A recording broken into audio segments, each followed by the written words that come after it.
오늘도 주시는 말씀 가운데 우리를 향한 주님의 뜻을 발견하는 복된 시간 되시기를 간절히 소원합니다. 누가복음을 계속해서 읽어 나가고 있습니다. 이 누가복음을 읽어 나가다 보면 예수님께서는 참 많은 질문 앞에 서셨다라고 하는 것을 보게 됩니다. 영생에 대한 질문을 받으셨고 또 당신이 메시아인가라고 하는 그런 질문도 많이 받으셨습니다. 하나님 나라에 대해서, 그리고 작금의 정치에 대해서, 그리고 죄인에 대해서 등등 수많은 질문을 받으셨고 또 그 질문 앞에 답해 주셨습니다. 오늘 우리가 읽은 이 본문도 어떤 바리새인들의 질문으로 시작합니다. 바리새인들은 우리 주님께 나와서 하나님의 나라가 어느 때에 임하나이까라고 묻습니다. 이 질문을 얼핏 보면 하나님의 뜻과 또 그 나라를 고대하고 기다리는 그런 경건하고 신실한 질문처럼 보입니다. 하지만 그 안을 면면히 살펴보면 해석은 조금 달라지지요. 당시 유대 사회의 바리새인들 대부분이 생각하는 하나님의 나라가 임하는 것의 의미는 곧 민족의 해방이었습니다. 유대가 로마로부터 독립되는 것이 하나님의 나라가 임한다라고 하는 것의 의미였다는 것이죠. 또 이를 위한 메시아, 이 유대를 독립시킬 메시아란 유대를 정치적으로 또 군사적으로 이끌어서 로마로부터 투쟁 끝에 이 독립을 쟁취해낼 사람, 그 사람이 메시아였습니다. 그래서 오늘의 이 질문을 다시 정리해 보면 예수 당신이 정말로 유대를 독립시킬 지도자라면 당신은 이 유대를 언제, 어느 때에 로마로부터 독립을 시키겠는가? 언제 쿠데타를 일으킬 것이냐라고 그렇게 물은 것이죠. 그리고 정말로 당신이 그런 어떤 정치적인 또는 군사적인 행동을 일으킬 계획이 있다면 우리도 유대 독립을 위해서 당신과 함께 하겠소. 이런 의미로 이 질문을 던졌다라고 하는 것이죠. 그런데 이와 같은 의도를 가지고 때를 물은 바리새인들의 질문에 대해서 주님께서는 마치 동문서답하시는 것 같은 전혀 다른 답을 하십니다. 때에 대해서, 시간에 대해서 묻는 이 질문에 주님은 하나님의 나라는 볼 수 있게 임하는 것이 아니다 라고 말씀하셨다는 것이죠. 바리새인들이 이와 같은 질문을 했던 이유가 있습니다. 그들은 유대만이 하나님의 나라고 이 유대 백성만이 하나님의 백성이다라고 생각했습니다. 그래서 민족의 독립이 가시적으로 이루어지는 것, 우리가 해방하는 것은 당연한 하나님의 계획이었다라고 생각했던 것이죠. 그런데 주님의 말씀은 그러한 그들의 기대를 완전히 무너뜨리는 말씀이었습니다. 그들의 선민사상 혹은 이 유대 민족주의의 가치관을 깨뜨리는 그런 답이었다라고 하는 것이죠. 예수님의 대답을 풀어보면 이런 뜻입니다. 너희들이 로마로부터 유대 독립을 원하며 그것이 곧 하나님의 나라가 임하는 것이라 생각하지만 너희들이 보길 원하는 그 하나님의 나라는 진정한 하나님의 나라가 아니다. 그리고 이 말씀을 들은 바리새인들은 금세 예수님 곁에서 사라지고 맙니다. 왜냐하면 자신들이 원하는 하나님의 나라의 모습이 아니었기 때문이죠. 자신들이 원하는 하나님의 나라가 없다면 그들은 다시금 주님께 질문할 필요도 없고 함께할 이유도 없기 때문에 그들은 곧 예수님을 떠납니다. 예수님께서는 말씀하십니다. 하나님의 나라는 여기 있다 저기 있다고도 못하리니 하나님의 나라는 너희 안에 임하느니라. 이 말씀은 하나님의 나라는 볼 수 있게, 우리의 눈으로 볼 수 있게 임하는 그런 가시적인 특정한 공간이 아니라고 하시는 말씀입니다. 너희가 유대 민족주의의 가치관에서 벗어나 온 인류의 진정한 해방을 꿈꾸고 온 유대와 온 열방이 하나님의 뜻과 나라를 위해 살아갈 때 너희 속에 하나님의 나라가 임한다라고 하시는 그런 말씀이죠. 우리 역시 바리새인들의 모습과 다르지 않은지 돌아봅니다. 바리새인들은 저마다의 기대와 욕심을 가지고 주님께 질문하고 또 때로는 간구했습니다.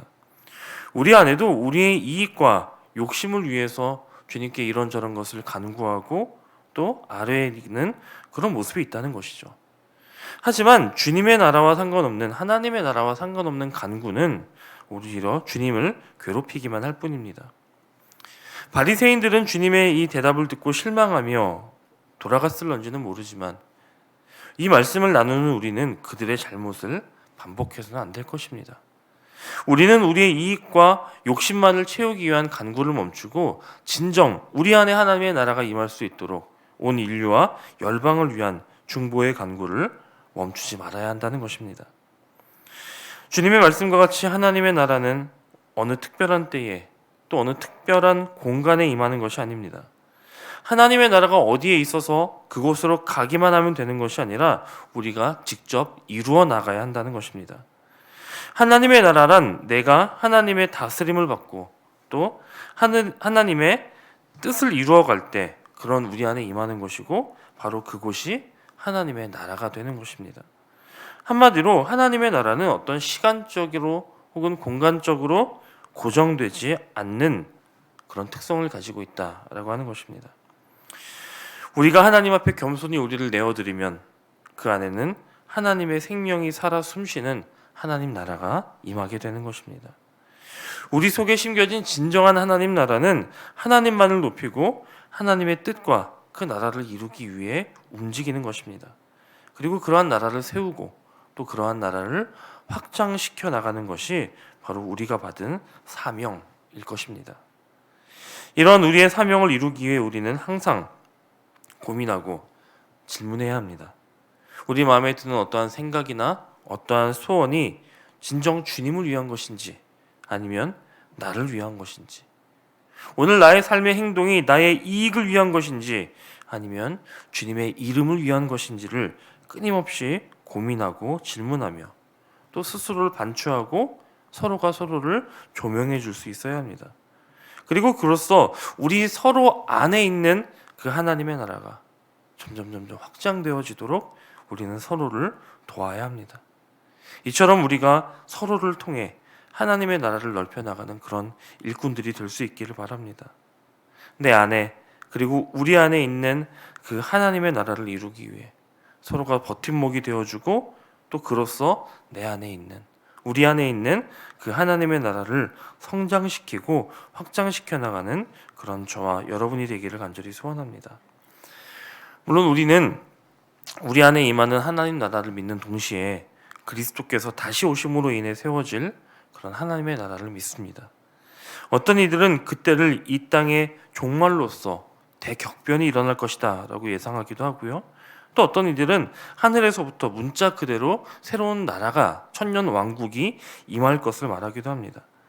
그러나 주님은 제자들에게 하나님의 나라가 임하는 사건이란 지금껏 그들이 알고 있던 어떤 사건과도 그 방법이 다르다고 가르쳐 주시는 것입니다.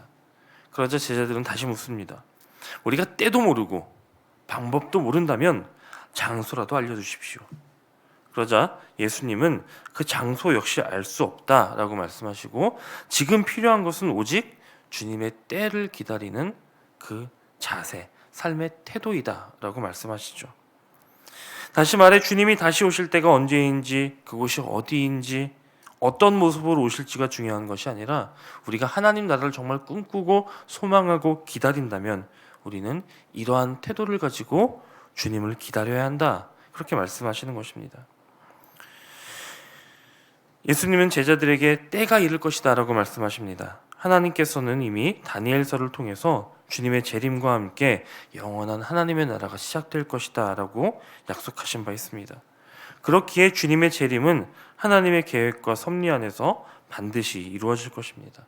예수님이 다시 오실 그날은 말세의 때요 또 심판의 때이겠지만 하나님의 백성들에게는 보상의 때가 되고 은혜의 때가 됩니다.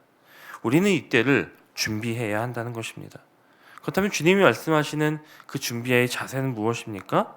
세상의 헛된 풍조를 따르지 말고 썩어져갈 물질을 따르지 말고 온전히 깨어서 매일매일의 삶 속에서 하나님의 나라를 세워가며 주님의 때를 준비하는 삶을 사는 것일 것입니다. 오늘 이러한 삶의 모습으로 오늘 우리의 삶 가운데에 하나님 나라를 확장시켜 나가고 주님의 때를 기다리는 그런 저와 여러분이 되시기를 주님의 이름으로 간절히 축원합니다.